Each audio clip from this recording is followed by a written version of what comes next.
En fait, il y a un mythe qui est que les fonds de private equity, c'est 80% de dette. Ce n'est pas du tout le cas, quoi.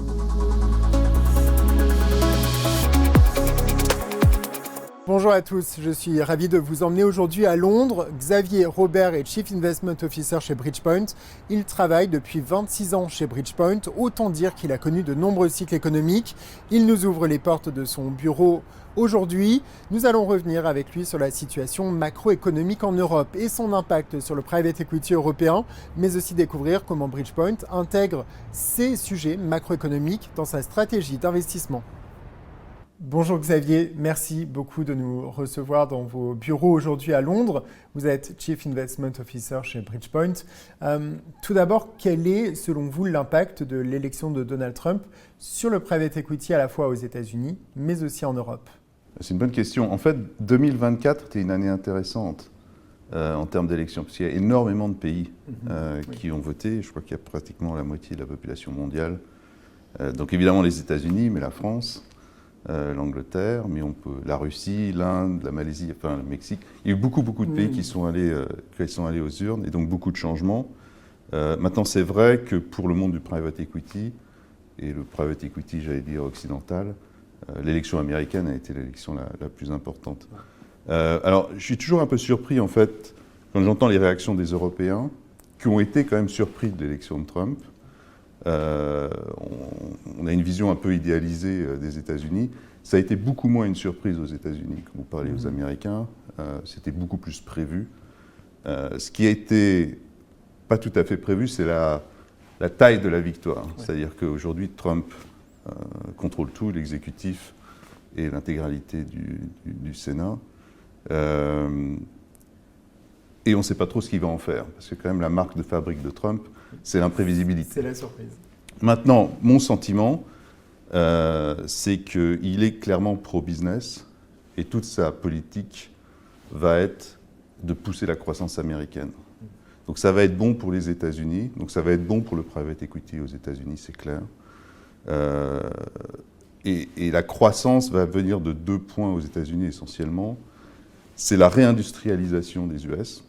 Donc je reviendrai sur la question des tarifs, parce que je pense que ça, c'est un sujet pour l'Europe.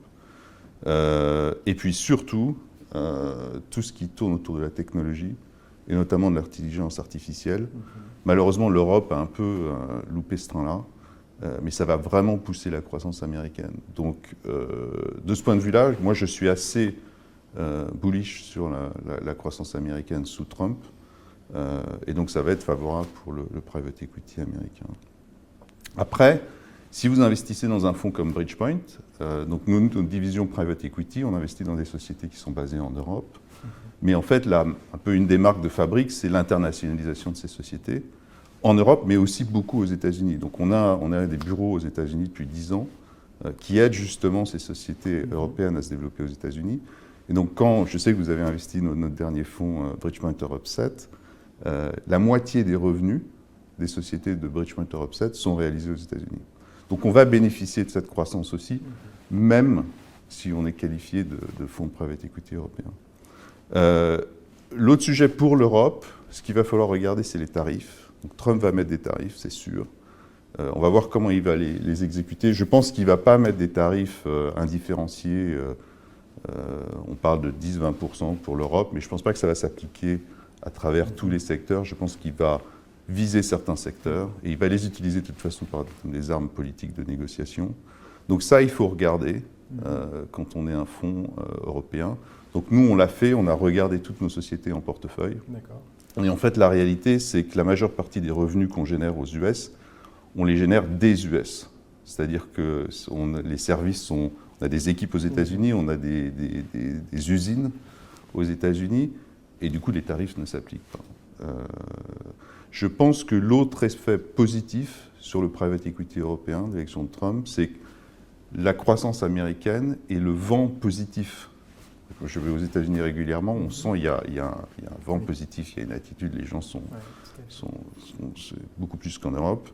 Le M&A va repartir. Je pense que vendre nos actifs à des acheteurs américains va être très attractif dans les 2-3 années qui viennent. Donc ça va, je pense, faciliter nos sorties et probablement augmenter les valeurs de nos sorties dans ce cas-là, ça va être positif.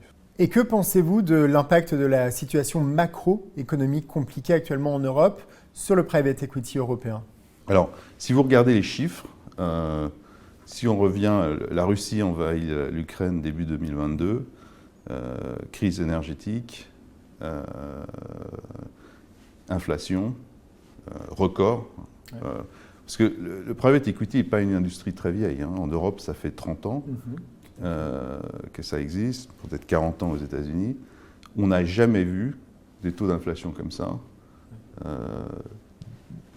Quelle que soit la longueur, moi ça fait 25 ans que je suis chez Bridgepoint, on n'a jamais vu d'une inflation aussi forte. Donc c'était un peu imprévu, mais aussi on était un peu dans un territoire qu'on ne connaît pas. Donc clairement, et les taux d'intérêt derrière ont suivi, ils sont montés. Donc ça veut dire qu'il y a eu beaucoup de... Les gens se disent, oula, qu'est-ce qui se passe? Donc d'attentisme, les valeurs ont baissé. Et donc il y a eu un gap qui s'est créé entre les valeurs attendues par les vendeurs et ce que les acheteurs étaient prêts à payer. Donc on sait, vous regardez les statistiques, les volumes de transactions de private equity en 2022-2023 ont baissé par rapport à leur pic d'à peu près 40%. Donc il y a eu un impact de la macro sur le marché dans le sens beaucoup moins de transactions. Maintenant, c'est pas uniforme. Ça a beaucoup plus impacté les fonds large cap. Parce que les marchés IPO ont été sont toujours d'ailleurs totalement fermés, donc vous ne pouvez pas vendre. Et la dette n'était plus disponible pour les fortes transactions. Bridgepoint, on est un fonds mid-cap, donc ça nous a moins affecté. On a continué à investir, assez bien d'ailleurs. On a investi 2 à 4 milliards d'euros en private equity sur ces années-là. Et cette année 2024 est d'ailleurs une des années records pour nous en termes de vente et de sortie et de distribution LPs. Donc ça, c'est le contexte macroéconomique qui n'a pas été très favorable. Maintenant, quand vous regardez les meilleurs fonds, je vais mettre Bridgepoint dans les meilleurs fonds, en fait, toute la stratégie que moi j'essaye de développer en tant que Chief Investment Officer, c'est cette décorrélation entre la macro et les performances du fonds. Donc, si vous regardez en fait les performances d'un fonds Bridgepoint de 2020 à 2024, on a cru notre portefeuille en moyenne de 20% par an à travers la période. Et ça, on le fait parce qu'on n'est pas du tout un proxy de la croissance européenne, parce qu'on va sélectionner les secteurs, c'est même pas les secteurs, c'est les sous-secteurs dans lesquels on va investir. Quand on dit on investit dans des entreprises industrielles, on investit en fait dans quoi? On a sélectionné 2 segments qui sont l'agriculture, tout ce qui est les solutions innovantes d'agriculture, et tout ce qui est energy transition énergétique. C'est là-dedans qu'on investit, parce qu'il y a une croissance structurelle derrière. Et c'est ça qui nous permet de croître à 20% quand l'Europe ne croît pas. Mais la réalité du private equity en Europe, c'est que si vous regardez les 25 dernières années, en moyenne, le PNB a cru d'1,5% par an. Donc de toute façon, on a toujours été dans un environnement, c'est pas nouveau, avec une faible croissance. Et les meilleurs fonds ont des stratégies d'investissement qui permettent parfaitement de générer de très bons retours dans ces périodes-là. Et je dirais même qu'en fait, je pense que les années actuelles sont des bonnes années d'investissement, parce que comme on est en bas de cycle, on arrive effectivement à rentrer dans des transactions avec des prix plus bas. Et j'en ai moi, je pense que 2023, 2024, 2025 vont être de très bonnes années en termes de retour pour l'investissement. Et comment voyez-vous l'état du marché actuellement? Est-ce que finalement l'activité repart vraiment? Oui, elle reprend. Donc je suis beaucoup plus positif sur on parlait des volumes, de la baisse des volumes, je suis beaucoup plus positif aujourd'hui. On l'a vu déjà sur le deuxième semestre 2024, où l'activité a commencé à redémarrer. Et je pense que 2025 va être encore meilleur. Donc on voit l'activité qui redémarre. Le marché de la dette s'est totalement réouvert, donc vous pouvez parfaitement financer vos acquisitions, même pour les large caps. Le marché est totalement disponible aujourd'hui. Et on voit l'activité qui repart clairement. Je pense que c'est dû aussi au fait que l'écart de prix entre ce que les vendeurs veulent et ce que les acheteurs peuvent payer s'est réduit. Comme les gens ont un sentiment un peu plus positif, les acheteurs payent un peu plus. Et je pense que les vendeurs ont réalisé qu'il fallait vendre. On ne peut pas rester, quand on a un fonds de private equity, il faut vendre les entreprises à un moment. Donc on ne peut pas rester 5 ans sans rien faire. Donc cet écart s'est réduit et je pense que du coup beaucoup plus de transactions vont se faire. Alors quel scénario macroéconomique préféreriez-vous? Une petite récession et donc une vraie hausse de taux en Europe et aux États-Unis, ou une croissance soutenue et des taux qui demeurent élevés, voire repartent à la hausse? Aucune des deux, si je pouvais. Non, je pense que si j'avais à choisir entre les deux scénarios, je pense que très clairement, je préfère un environnement avec plus forte croissance, même si les taux sont élevés. Pourquoi? Parce que toute la stratégie de création de valeur chez Bridgepoint, elle est basée sur la croissance. Comme je l'ai dit tout à l'heure, 20% de croissance en moyenne par an. Donc, si la macro est plus favorable, ça aide. Les taux d'intérêt, c'est beaucoup moins important. C'est un peu un espèce de mythe, cet impact des taux d'intérêt.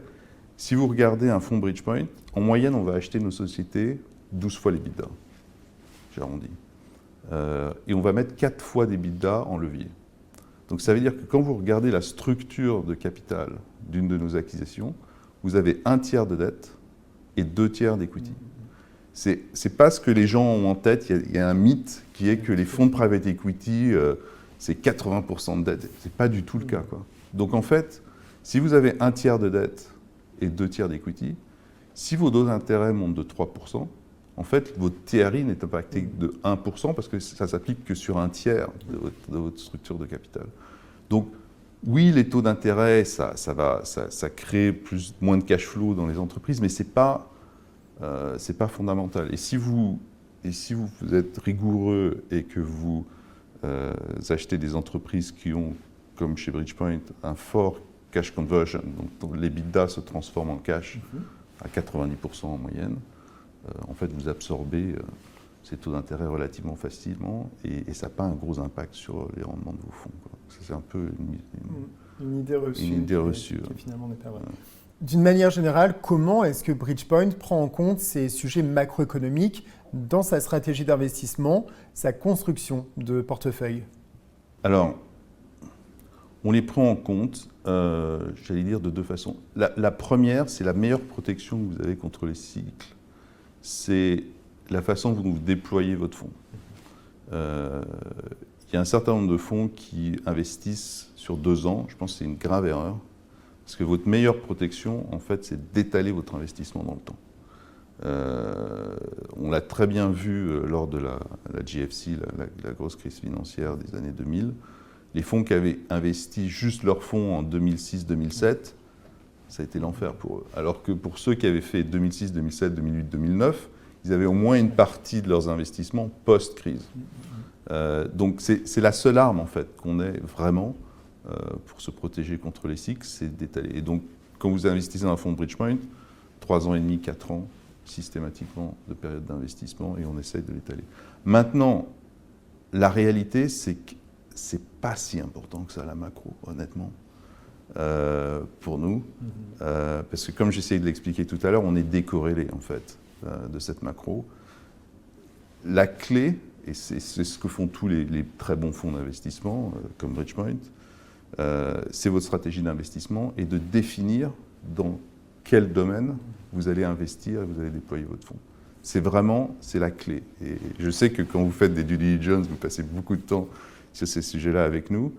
Nous, on a des équipes sectorielles très fortes, avec beaucoup de personnes, et leur job, c'est de dire, dans le secteur de la santé, où est-ce qu'on va investir? Et donc, par exemple, nous, on a décidé qu'on allait investir en medtech et dans tout ce qui était produits pharmaceutiques. Parce qu'on pense qu'il y a des sous-jacents de croissance structurelle qui sont hors cycle, en fait. Et puis aussi, l'Europe a certaines zones d'expertise importantes et bénéficie en fait de cette expertise qui a été développée en Europe. Donc, ce qui est très très important, c'est la définition, c'est vraiment de choisir les sous-segments dans lesquels le fonds va investir. Et par exemple, chez Bridgepoint, on a ce qu'on appelle une sector map. On sait extrêmement clairement, on a 6 sous-segments dans lesquels on déploie nos fonds. 80% de nos fonds vont être déployés là, dans ces sous-segments. On les connaît parfaitement, on sait quelles sont les entreprises qu'il faut qu'on achète.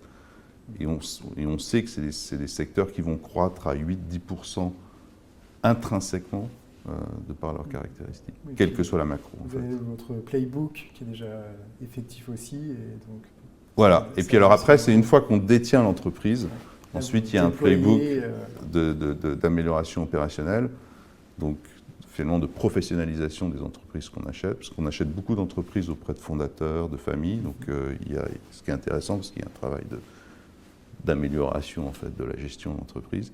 Et puis on en parlait tout à l'heure d'internationalisation, qui est un vecteur fort, que ce soit organique ou par M&A, fort de création de valeur. Surtout quand on est dans le mid-market, ça a un impact beaucoup plus gros. Sur le macro aussi, je pense que c'est intéressant de voir que il y a une différence entre un fonds large cap et un fonds mid cap. Parce que quand vous êtes sur un fonds large cap, vous avez une beaucoup plus grosse entreprise. Elle a donc, c'est plus compliqué de faire bouger les choses. Quand vous êtes sur une entreprise plus petite, l'amélioration de rentabilité, l'internationalisation, faire du M&A a tout de suite un impact beaucoup plus important parce que vous partez d'une base plus petite simplement. Et donc vous êtes plus en contrôle de vos leviers de croissance, leviers d'amélioration que quand vous avez une société large cap. Donc je pense qu'un fonds mid cap peut naviguer la macro de façon plus facile qu'un fonds large cap. Oui, tout à fait. On entend souvent dire que le private equity, c'est plutôt une histoire de microéconomie et non pas de macroéconomie. J'imagine que vous êtes d'accord. Oui, je suis d'accord. Mais en fait, là, je suis d'accord. Mais la macro, c'est intéressant aussi. On oublie souvent, enfin, je crois que c'était Warren Buffett qui disait, c'est quand on est à marée basse qu'on voit les gens qui nagent avec un maillot de bain. Okay. Les gens ont oublié, mais en Europe, lorsqu'on a eu dans les années 2000 la grande crise financière, il y a pas mal de fonds qui ont disparu. J'en cite quelques-uns qui me viennent à l'esprit, Candover, Duke Street, Doughty Hanson, Terra Firma, etc. Il y en a eu aussi aux États-Unis. Donc la macro a un avantage, c'est que ça fait un peu le ménage. Donc c'est pas mal en fait d'avoir un peu des cycles, parce que ça permet d'assainir un peu, d'assainir le marché. Et quand vous êtes sur un fonds comme Bridgepoint, mais il y en a d'autres, qui ont traversé plusieurs cycles, et que vous avez des gens qui ont été dans ces fonds-là et qui ont traversé tous ces cycles, cette expérience est très importante. Donc je trouve que la macro est intéressante dans ce sens-là. Oui, tout à fait. Mais après, c'est vrai, c'est ce dont on vient de discuter. Je pense que c'est beaucoup plus une histoire de quelles entreprises, quels secteurs vous avez choisi pour déployer vos fonds et pour investir, plus que la macro de l'Europe ou la macro des États-Unis. Les seules choses qui peuvent vraiment impacter sont les grands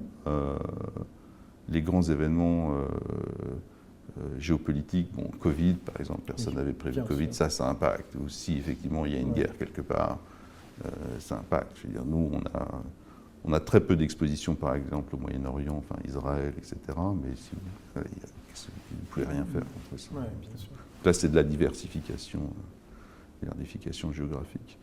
Mais c'est beaucoup plus important pour nous d'avoir une diversification par vintage quand on déploie le fonds. Donc avoir cette rigueur de déployer par année le fonds sur 3 ans et demi, 4 ans. D'avoir une diversification par secteur, beaucoup plus que d'avoir une diversification géographique. Parce que quand vous investissez en Europe, très honnêtement pour moi, que l'entreprise soit basée à Madrid, à Stockholm ou à Paris, pas beaucoup d'importance. C'est beaucoup plus important de comprendre dans quel secteur d'activité elle est. Merci beaucoup, Xavier. Je vous en prie, c'était un plaisir. Merci beaucoup.